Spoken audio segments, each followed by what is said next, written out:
The Bobby O Show.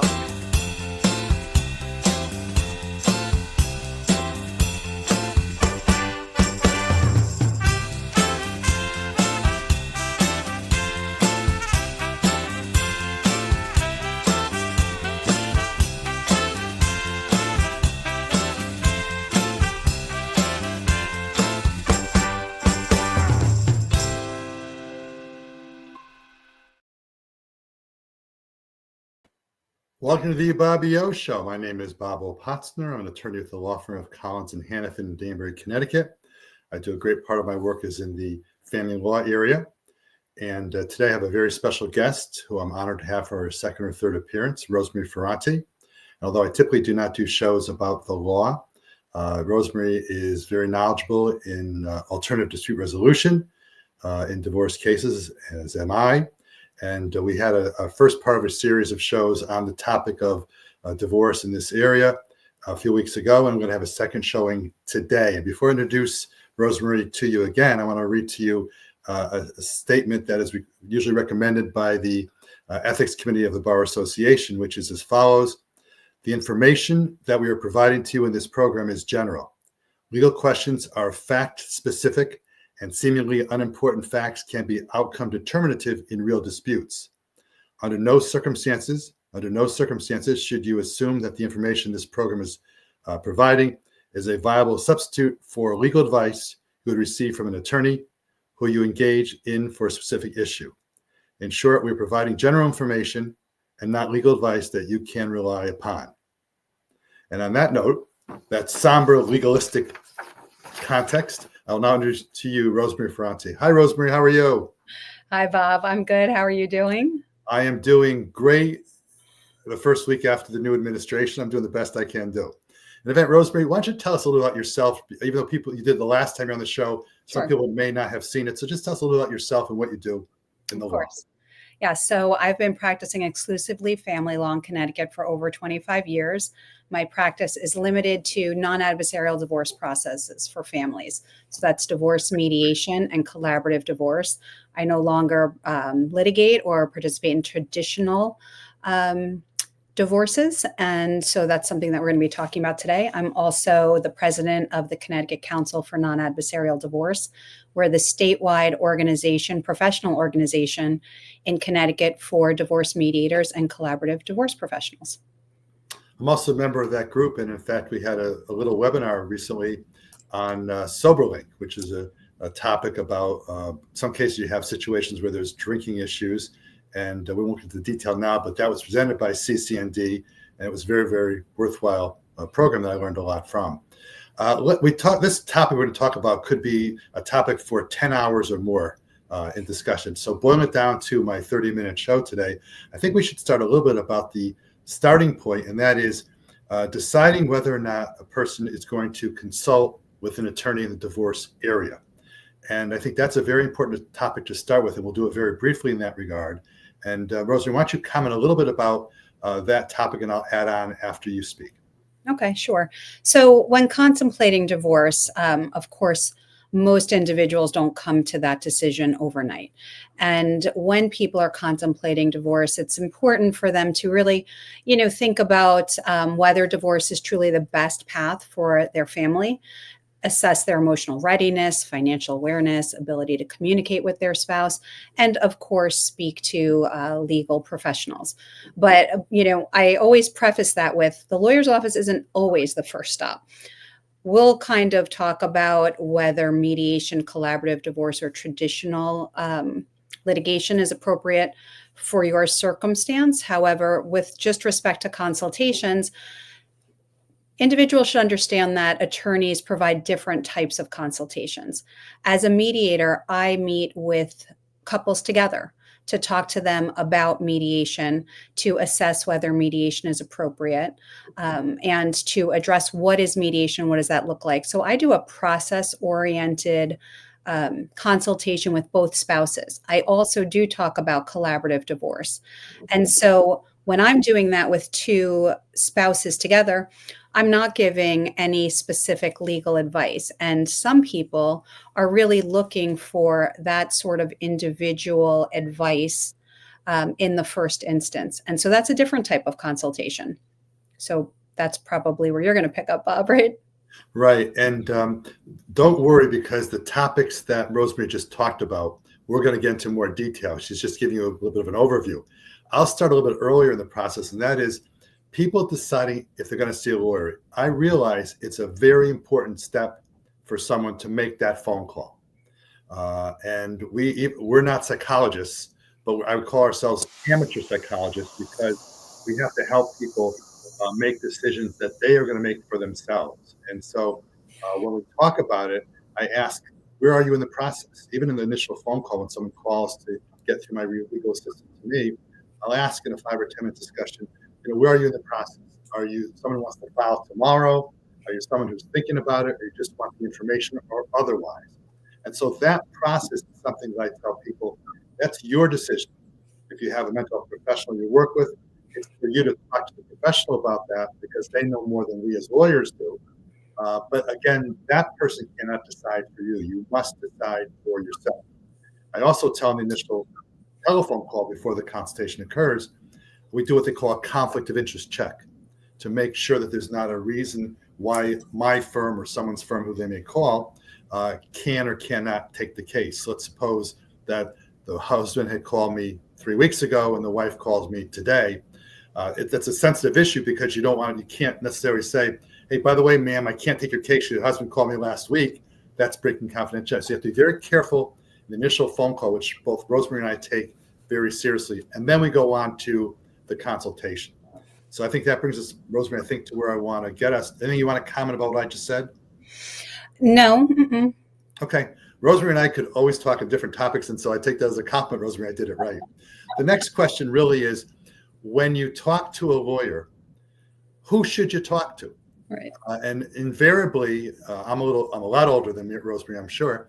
And in the olden days, it'd typically be, my friend Susie told me to call you. Or the best compliment is when someone said, well, my friend's friend had a different attorney, but we want to call you. But that was more the traditional model.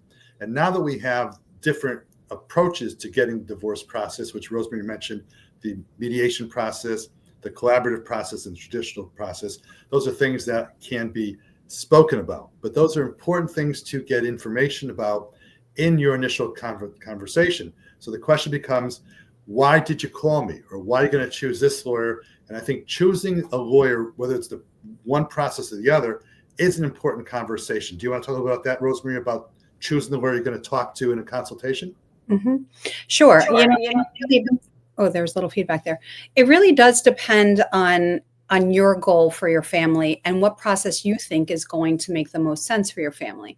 So if you're looking for a mediator, for example, you don't want to go hire the most aggressive litigator for a consultation. If you want to have a collaborative divorce process, you want to make sure that whomever you're consulting with is highly trained in the collaborative divorce process. So part of it does speak to, what are you looking for, and what kind of divorce process is going to best work for your family, and then finding the attorney that really aligns with your goals for this process.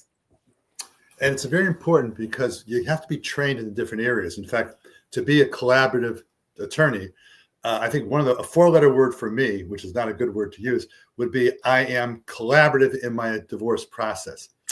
I have a little problem with that. I know the smile on Rosemarie's face, she does as well, because I have a lot of training.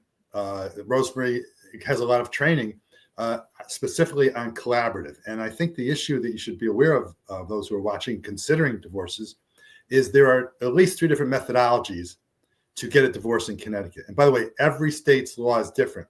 So if you're not a Connecticut person who has the right to file in Connecticut, this discussion will be of interest to you, but not really helpful under the law. But in Connecticut, I view it as having about 3 different methodologies for getting divorced. One methodology, the traditional methodology, would be someone sees a lawyer, although there are many people who go self-represented, which I don't understand, because when I go to a dentist, I want a licensed dentist. I don't want to do my own drilling, unlike Tom Hanks in his movie that he had, what was called Drift Away, I think it was called. But in any event, so you talk to a lawyer, and that's one process, in which case the lawyer meets with you, you file divorce papers at some point in time, and you get divorced. Those are the two, and in between things happen.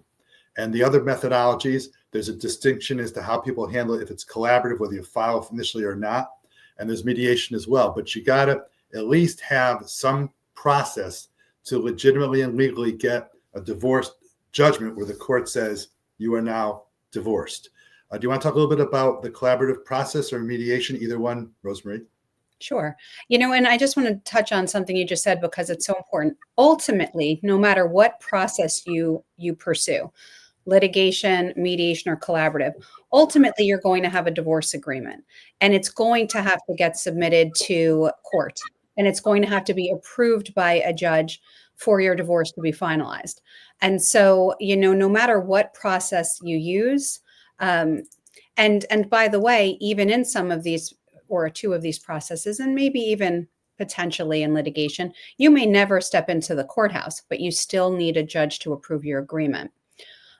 So should I jump into collab first, Bob? I think the one thing I want to mention, yes, but just one thing quickly. Under the laws in Connecticut, when a divorce action starts, certain things immediately happen. And that's part of the discussion in terms of when you file for divorce. That's something to discuss with your lawyer once the person decides how the process is going to work. And the thing I'm talking about is something called automatic orders. And we'll get into that at another time, but those are certain things that the clock starts ticking. So Rosemarie, why don't you take us right now to collaborative? Okay. And I'm just laughing because we can always go off on the side. You say something and then it makes me think of something else. Okay. So collaborative. In a collaborative divorce process, both spouses have a collaboratively trained attorney with them through the process. And in addition, there is a financial neutral and a mental health neutral. So this is a team-like approach to guiding a family through the divorce process so that you're supported financially, legally, and emotionally. The neutrals play a very important role because the lawyers are there to give you advice, but not, it's very different than traditional advocacy in a litigation. The lawyer's role in a collaborative is to make sure that you understand all of the issues that are at hand that we're discussing, whether it's parenting plan, child support, alimony, asset division, but also to guide you in making decisions that are not only good for you, but suited for the whole family. And so there's really a holistic view as to your family as a whole and creating a blueprint for your post-divorce life that is going to be best for everybody. The neutrals really help in those roles. We have a mental health neutral who can help with communication. And by the way, I think that's the most important thing that the mental health neutrals do, because most people who are getting divorced don't have the best communication skills together, particularly if you're going to be co-parenting. Those skills are essential for transitioning from a spousal relationship to a healthy and effective co-parenting relationship. So while the mental health professional may or neutral may also help with parenting plans, the communication is that basic foundation that is really what sets this system different than a traditional litigation. And in addition, the financial neutral is a neutral who is helping both spouses compile, gather the financials, identify the financial issues, and help develop and run scenarios again for potential resolution. The whole team helps assist in that resolution. Let me throw one thing in here, if I may, Rosemarie. Please. Connecticut has state statutes that talk about property and alimony and things the court must consider, child support, custody, whatever. And these are things that we as attorneys, and we have a case, no matter what the model is, we have that in the back of our minds or the front part of our minds as to what courts do and don't do. But I think what Rosemary is saying is that in the collaborative model, for example, once the parties understand a little bit about how the law works, the collaborative model, as I view it, is creating a divorce judgment that ultimately be handled that fits your need. And it's not a cookie cutter. It's not a situation where, oh, you make X dollars a year, ma'am, and you make Y dollars a year, sir. that's what the alimony is going to be. There's a lot of other factors. And the one thing about collaborative, which is my preferential model, even though I'm a traditional lawyer, litigator over many, many years, I still recommend to clients collaborative first, because instead of going to court for arguments all the time, if you can't agree, you're in a room in a lawyer's office with some treats or whatever, cookies and oranges or whatever, and you talk issues out. So the thing that Rosemarie said, I think is very important, because you're creating your own case, so to speak, within the confines of understanding what the law essentially is. I hope I said that from a viewpoint that you kind of agree with, or maybe agree with a lot. I do agree with that. And I'll add this to it. So, when we talk about judicial norms and in a collaborative or a mediation for that matter, it's important for people to understand what is the framework, what is the range of outcomes that is typical under the law in the state of Connecticut. But as equally important is the spouse's ideas of reasonableness and fairness given their family. Like, nobody knows your family better than you. And so if there are certain reasons why you may feel strongly about a particular issue, we're going to address that. That doesn't mean that it's going to land exactly how you want it, but all of the pieces of the family's puzzle are put together in a way that are going to reflect what's important to each spouse and as the family, and what's important to the family as a whole. You said some very important things. And one, on the neutral part of it, people might hear, oh my God, if I hire a lawyer, there's one person for each side. If we hire the neutral, we got a mental health person and a financial person and who knows what else. I had a case where we had a medical situation. We had a person who talked to the group in a collaborative case about trusts and estates, which were relevant. So, but don't think that the collaborative model is the more expensive model. Typically speaking, it's my experience that it is significantly less expensive. Not the reason why you choose collaborative, but it will be less expensive, I believe, than the traditional model in many, many cases. The other thing I want to say is there are things that we're not punting as lawyers when we say, you know what, we want to have the neutral work on, let's say, mental health issues. There are some things that there are just people, especially in certain divorce cases, that you're better off having the neutral person, the mental health expert, deal with some of the fine-tuned issues. And I will just give you a general example.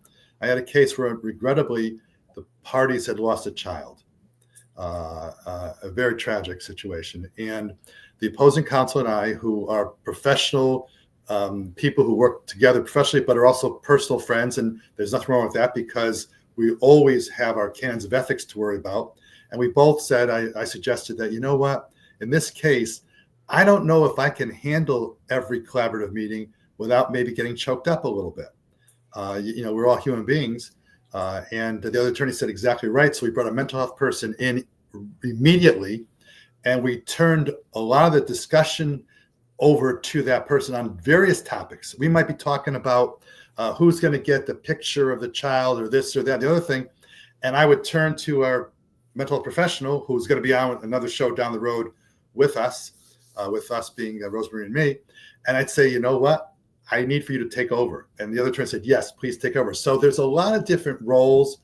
It's all about the carefully crafted mosaic, is what the divorce statutes the case law talks about.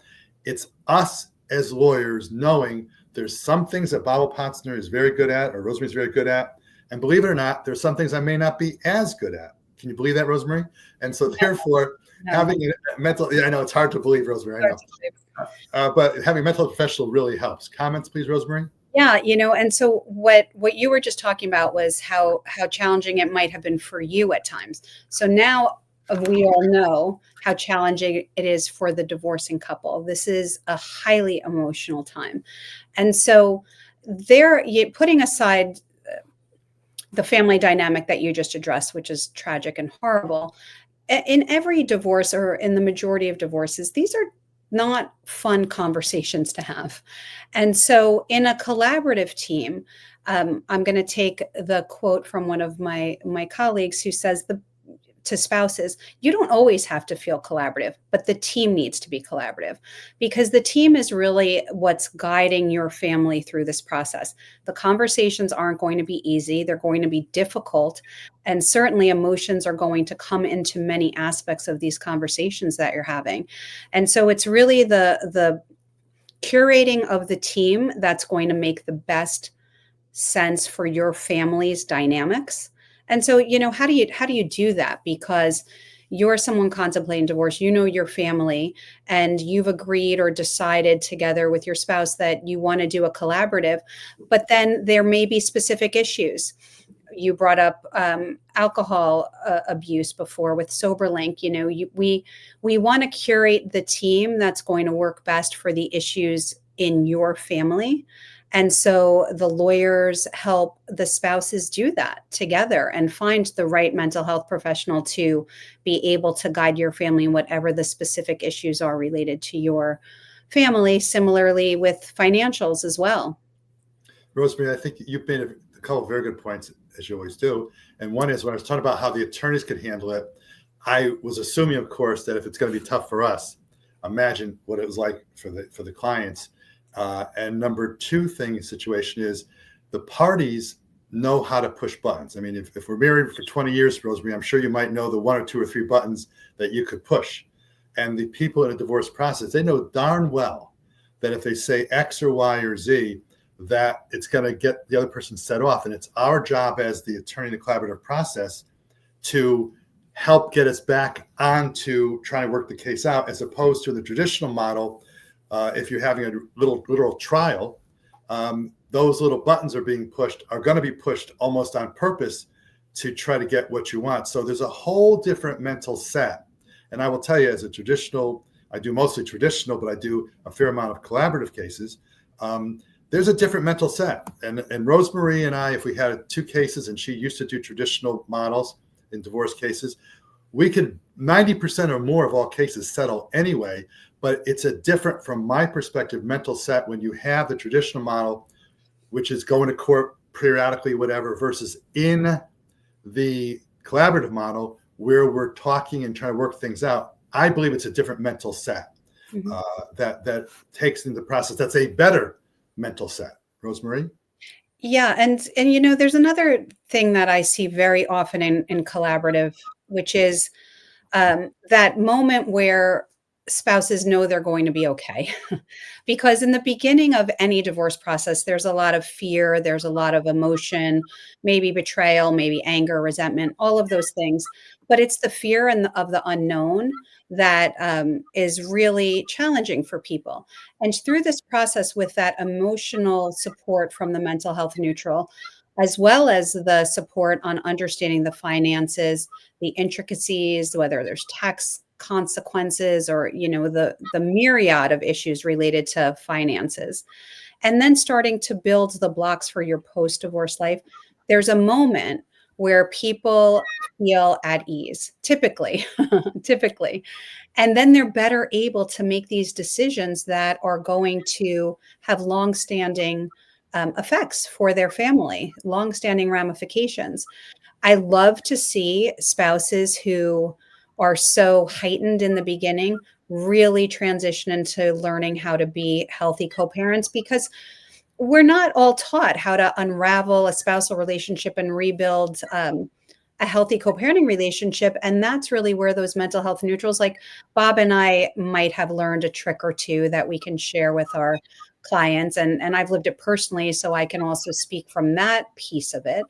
But the mental health neutrals are highly trained in this particular area of divorcing spouses. And so learning effective communication skills for how to co-parent is such a lovely thing to witness people learn how to do and come out of the collab with more than just a divorce, but a restructured family that actually is going to support everybody's emotional and mental health. Rosemary, I often will tell clients, if there are young kids involved, that the key is not, people always say, well, I want custody of the kids. And I always say, well, what does custody mean to you?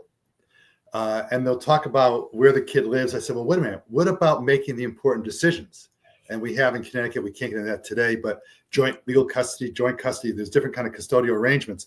But I tell my clients often, forget about whether Sally has 5 more minutes a week with the children than you do. What your goal should be, husband or wife, in my opinion, is when the child goes to graduate from college, do you both get invited? Do you both get invited, both parents, to the graduation party? Can you have one graduation party? I've had cases where the kids go, if you live in Connecticut, and the kids might go to University of Alaska, University of Hawaii, and part of the rationale is they don't want to be around the parents who always fought. So there's a lot of things to talk about. I'd like to go to one. We only have 3 minutes left, of course, Rosemarie.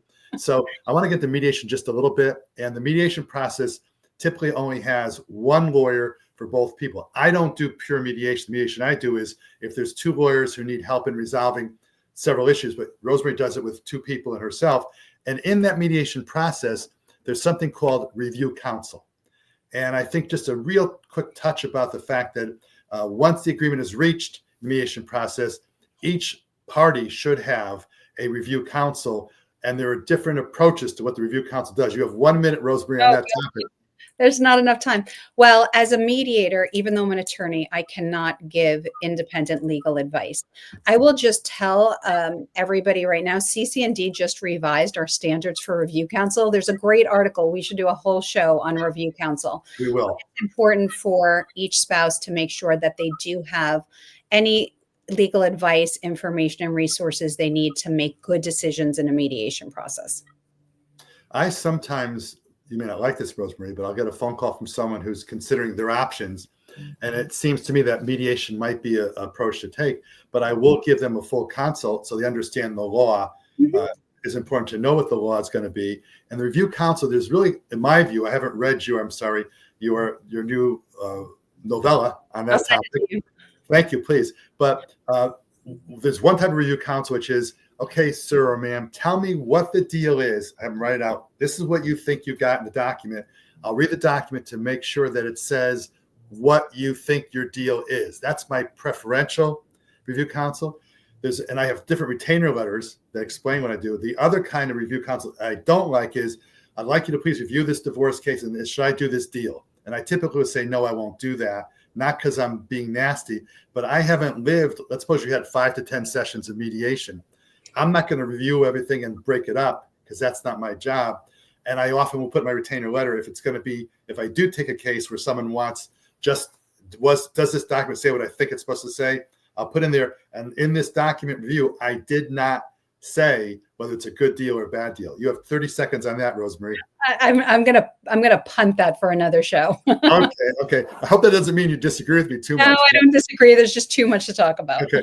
So in any event, Rosemarie Ferrante and Bob Opatzner have had a good discussion. I don't think we've ever had a case where we have been collaborative counsel on the same case. By the way, I don't say opposing case. I say in the same case. We really should do so because I think we have a very good, different approach, but it works out the same way. This has been Bob Opatzner, Rosemarie Ferrante, here on another show on The Bobby O Show. And Rosemarie will be back, I promise you, again. Have a nice day. Thank you, Rosemarie. Thank you.